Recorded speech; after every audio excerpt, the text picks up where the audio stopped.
Hello and welcome to episode 34 of George's Random Astronomical Object.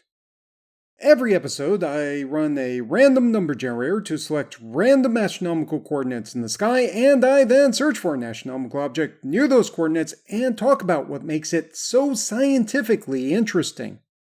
So let's run the random number generator.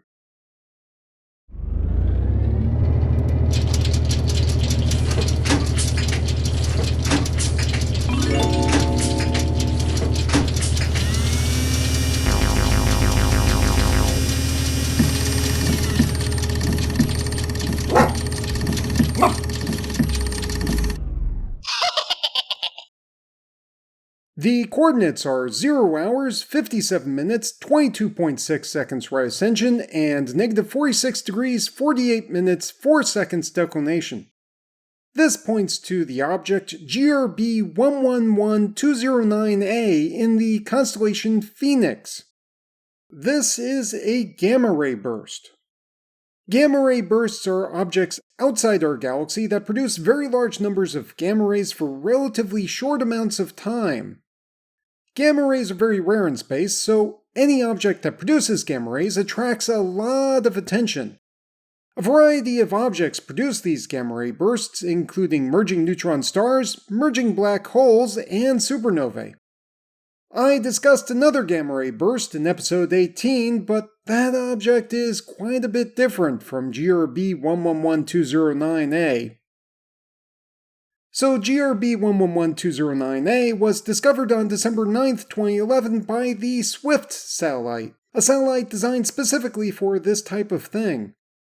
The numbers in the name for this gamma ray burst refer to the year, month, and day that the burst was discovered, while the letter A indicates that it was the first gamma ray burst discovered on that day.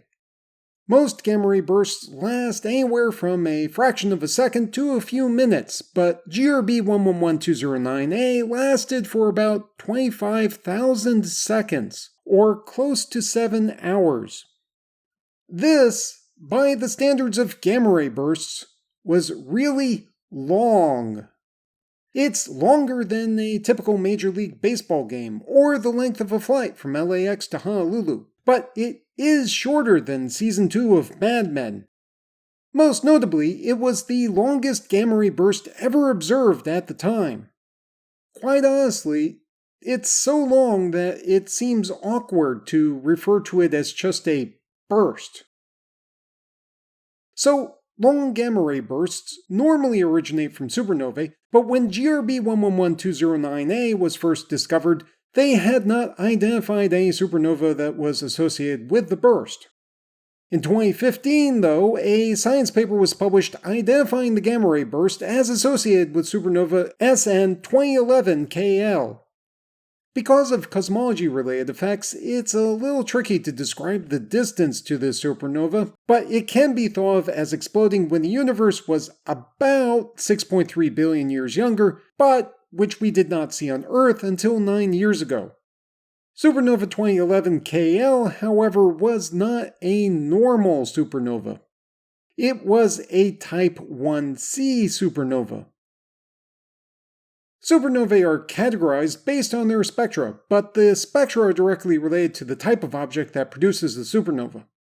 When most people who aren't professional astronomers think of supernovae, they think of Type 2 supernovae, which are created by large stars when they reach the ends of their lifespans. A large star, when it initially forms, fuses hydrogen into helium in its core, but when its core fills up with helium, it fuses that into carbon, with hydrogen still fusing into helium in the shell around the core. When the core fills up with carbon, it fuses that into heavier elements, with the fusion of helium into carbon moving into another shell. This type of accumulation of and fusion of heavier and heavier elements in the core continues until the star's core fills up with iron, which can't be fused to produce energy.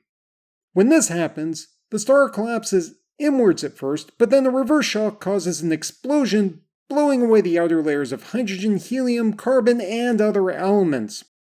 The hydrogen and helium in these outer layers will absorb specific wavelengths or colors of light, thus leading to a characteristic spectrum that allows astronomers to identify a supernova as specifically a Type 2 supernova. A Type 1c supernova is thought to be similar to a Type 2 supernova, except that for some reason, the exploding star does not have an outer layer of hydrogen or helium that gets blown away in the explosion. This causes the spectrum to look different, hence leading to the different classification. So the abnormal gamma ray burst GRB 111209A seems to have originated from some sort of abnormal exploding star that was stripped of its outer layers of gas. One of the most likely possibilities is that the star, before it exploded, was so large and so hot that the fusion processes in the star blew away the star's outer atmosphere. We see stars like this in our galaxy, and they are called Wolf-Rayet stars. I discussed one of these stars, called WR40, in episode 27. The other possibility is that the exploding star was in a binary star system and the companion star gravitationally stripped the outer layers of gas from the really massive star before it exploded. However, many astronomers think that GRB 111209A is so abnormal compared to other Type 1c supernovae that the abnormal exploding giant star scenario by itself doesn't quite explain where the gamma rays come from. At the moment, the favored explanation is that the dead core of the exploding star formed a type of neutron star called a magnetar that produced the gamma ray emission once it formed.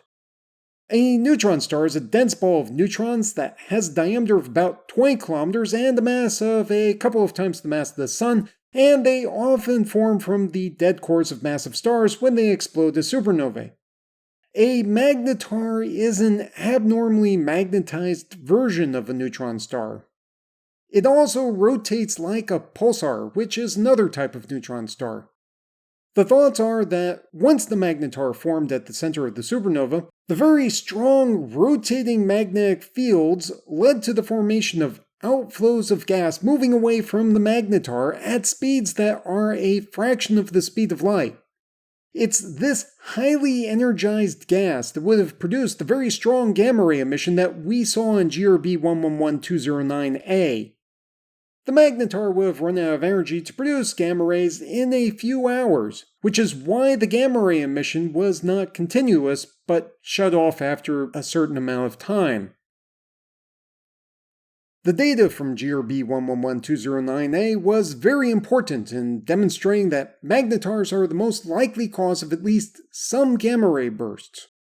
The data will be used for years and years to further study the exact nature of these types of objects, but all astronomers will agree that GRB 111209A has already shown us that it is possible for a gamma ray burst to last longer than any one of the Lord of the Ring movies.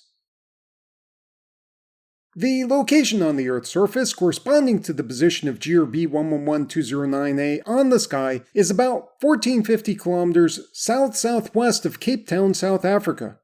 It's worth noting that an Airbus A380 can fly the distance from Cape Town to this location in an amount of time shorter than the observed duration of GRB 111209A. The website for this podcast is www.randomastronomicalobject.com, which you can visit to download episodes of the show, read information about the astronomical objects, view images of those astronomical objects, and send me random feedback. The audio was recorded and edited by George Bendo. The music is Immersion by Sasha Endy at www.sasha-endy.de, which is distributed by filmmusic.io under a CC 4.0 attribution license. The sound effects are from the Freesound Project at www.freesound.org. Thanks for listening.